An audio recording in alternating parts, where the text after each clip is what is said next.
Hey there, welcome to prepare for rule it with me. आज इस video में हम हमारे कॉन्स्टिट्यूशन के सेलिएंट फीचर्स के बारे में डिस्कस करेंगे। वो वही सेलिएंट फीचर्स हैं जो हमारे कंट्री की कॉन्स्टिट्यूशन को दूसरी कंट्रीज़ के कॉन्स्टिट्यूशन से डिस्टिंग्विश करते हैं। हमारा कॉन्स्टिट्यूशन उसके कंटेंट और स्पिरिट्स में दूसरी कंट्रीज़ के कॉन्स्टिट्यूशन से एकदम अलग है। तभी भी अलग है जब हमने हमारे कॉन्स्टिट्यूशन के मोस्ट ऑफ द पार्ट्स दूसरी कंट्रीज़ के कॉन्स्टिट्यूशन से अडॉप्ट किए हैं। ऐसा क्यों? क्योंकि हमारे कंट्री के जो सेलिएंट फीचर्स हैं, हमारे कॉन्स्टिट्यूशन के जो सेलिएंट फीचर्स हैं, वो हमारे कॉन्स्टिट्यूशन को दूसरी कंट्रीज़ के कॉन्स्टिट्यूशन से डिफरेंट करते हैं, उनको डिस्टिंग्विश करते हैं।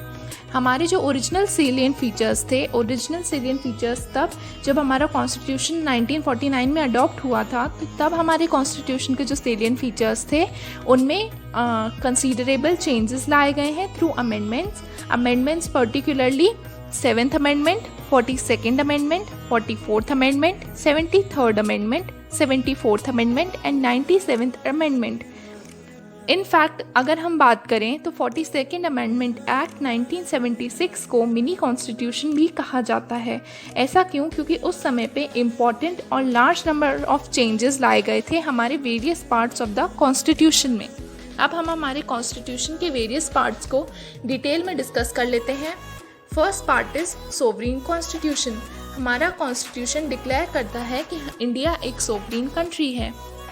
सोवरीन कंट्री कैसे? क्योंकि इंडिया ना तो अब किसी की लॉन्गर डिपेंडेंसी है, किसी के पे डिपेंडेंट है, ना ही किसी की कॉलोनी है और ना ही ब्रिटिश क्राउन की पोजेशन है।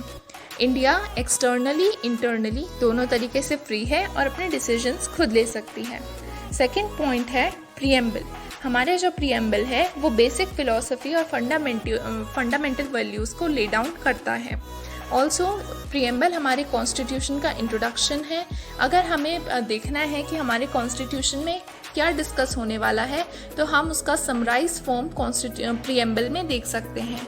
ऑल्सो प्रीएम्बल जो है उसमें हमारे कॉन्स्टिट्यूएंट असेंबली के ग्रैंड और नोबल विजन्स हैं। उसके साथ साथ preamble also reflects the dreams and aspirations of our founding fathers. Third point is largest constitution of the world. हमारा कॉन्स्टिट्यूशन लेंथीएस्ट रिटन कॉन्स्टिट्यूशन है।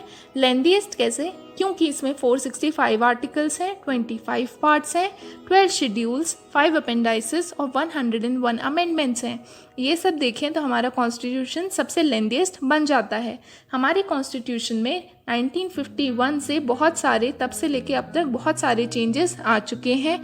जैसे कि हमने 20 आर्टिकल्स को डिलीट किया है। उसके साथ साथ 20 आर्टिकल्स के साथ साथ एक part that is 7th part of the constitution जो था, हमने उसे भी डिलीट किया है। डिलीट करने के साथ साथ हमने 90 आर्टिकल्स को हमारे कॉन्स्टिट्यूशन में ऐड भी किया है। Fourth point is written and created constitution.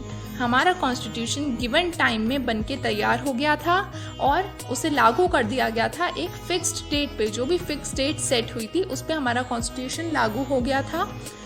As a document के फॉर्म में हमारा कॉन्स्टिट्यूशन लागू कर दिया गया था। हमारे कॉन्स्टिट्यूशन को बनने में 2 साल 11 महीने 18 दिन लगे थे और हमारा कॉन्स्टिट्यूशन 26 नवंबर 1949 को ही अडॉप्ट कर लिया गया था, लेकिन उसे इन्फोर्स किया गया था जनवरी 26, 1950 को।